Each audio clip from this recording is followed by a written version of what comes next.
Come on, man. That's all good. So, like you said, that's to give you some direction at night. Give you some visibility at night. So you're not in total darkness at night. That's right. Okay? This is a picture of Adam and h.o.i. Okay? Adam was the greater light. The ish is the greater light. Isha or ishi is the lesser light. You see what I'm saying? She comes from man. Okay? It's the same as the sun and moon. The moon gets its light from the sun. Okay? So if the moon gets its light from the sun, that's showing authority here. When does the woman lead the man? Come on now. In this book. That's out of order. Out of order. That's out of order. It's out of light. That's why y'all keep saying the day, then the night. He didn't say the lesser to rule the night and then the greater to rule the day. He's showing you order. Remember, Adam and h.o.i. was both created with their own rulership. They both had rulership. It wasn't until the fall where h.o.i. was told that Adam was told that he would rule her. After the fall. But they were first created to both have dominion. They both had dominion. Now because she was deceived, she had to be ruled. She needs rulership over her. But the original design was for them both to rule. Just like the sun and the moon. They both rule, but there is a greater light that gives light to the lesser light. That's right. All right? We got to understand these. Also, even as the sun and moon must have function, they must have functions just like everybody, a man and a woman has function. They have function. The sun is to guide us into days and years. Okay? While the moon guides us into months and appointed times. Come on now. That's right. Okay? And the stars are for signs. Anytime you see stars used in scripture, they were mostly for signs. Okay? Remember the dream that Joseph had? Or remember the star that was seen for Yahushua's birth? You see what I'm saying? So you see these as signs. Okay? That's right. All right, hallelujah. Just want to show you a picture of these lights. You got the greater light. How would this be getting directed by this? Why would this be showing you where the day's at? See, the moon is like, the sun is the strength. That's like the man. He's the strength of the household, right? He's the strength. He's the head of the house.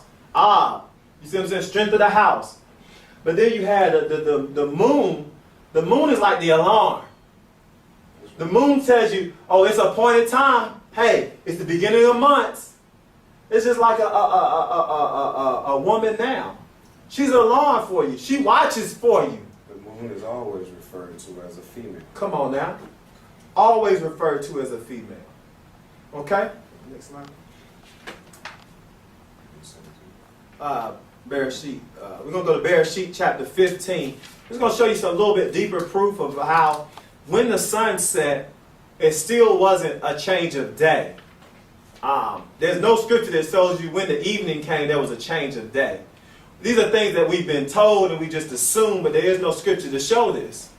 But I'm going to show you when the sun set, it was still the same day. In certain let's go to Bereshit chapter 8, verse 22 first. And this is after Noah. This is the covenant that Yah had made with Noah. While the earth remained, seed time and harvest, and cold and heat, and summer and winter, and day and night shall not cease. See, Yah just gave you right there an ordinance of things. I don't know if people catch it, but they don't look at it as it meaning anything. But he's giving you an order of things. Okay? It says as long as the earth remains, seed time and harvest. We know that seed time has to come before the harvest. When do we plant the seeds? He says cold and heat. A lot of seeds, we plant in the cold season. A lot of our early crops we plant while it's still winter. Okay? He says summer and winter. Okay? Day and night. shall not cease. Day and night. There you go. Again, another order. That's just like saying man and woman. Day and night. Okay, let's go to Bereshit chapter 15, verse 17 and 18. And I know most of you are familiar with this probably. This is when, the covenant 400 years that Yah made with Abraham. And if you read prior to Abraham is cutting up the animals, he's making the sacrifices where Yah said, bring me a 3-year-old heifer, a 3-year-old female goat, a 3-year-old ram, a turtle dove, and a young pigeon. And he took it, he cut it into pieces, and he had to fight the birds off.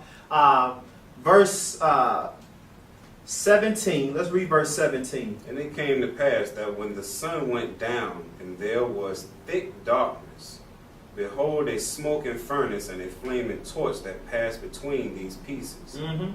In that day, Yahweh made a covenant with Abram, saying unto your seed have I given this land, from the river of Mitzrayim unto the great river, the river Euphrates. Okay, so in verse 18 it says in verse 17 it says the sun went down and it was dark.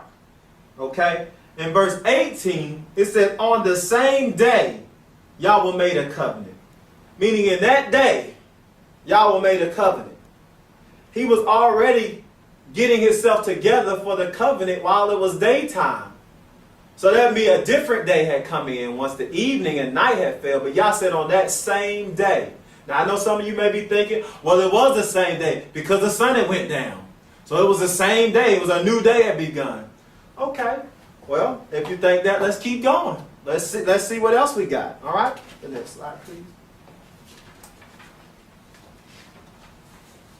We're going to go to the Passover. Go to another chart and go to. We're going to deal with the Passover. This is, go to the next one right there. We're going to go back to the charts. All right, we're going to deal with the Passover right now because you got to understand the whole setup of the Pesach. And then you'll start to see if you're going to evening to evening how you'll be off.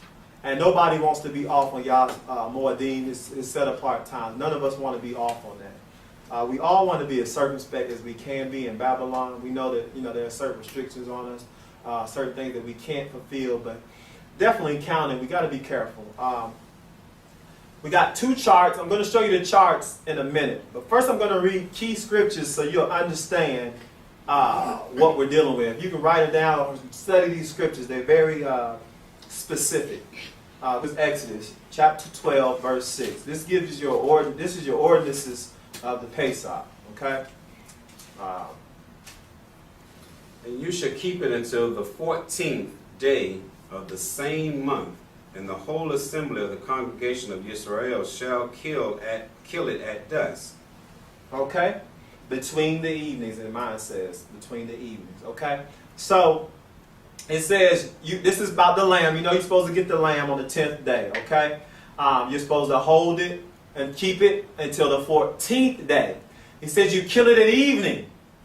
Okay? First question I would ask the Hebrews out there is that, first of all, how many evenings are there in the daytime?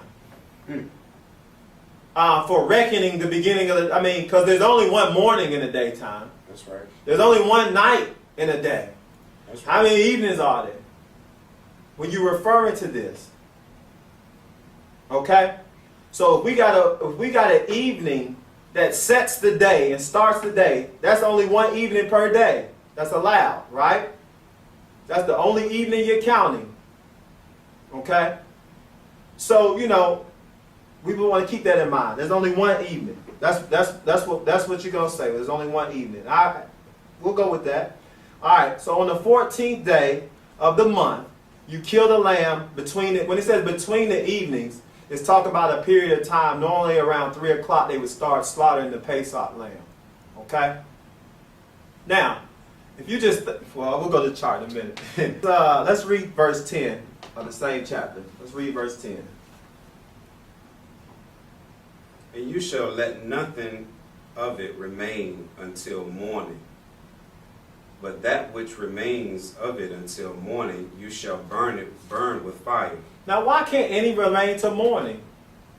Some might say that it's because Yahweh said so.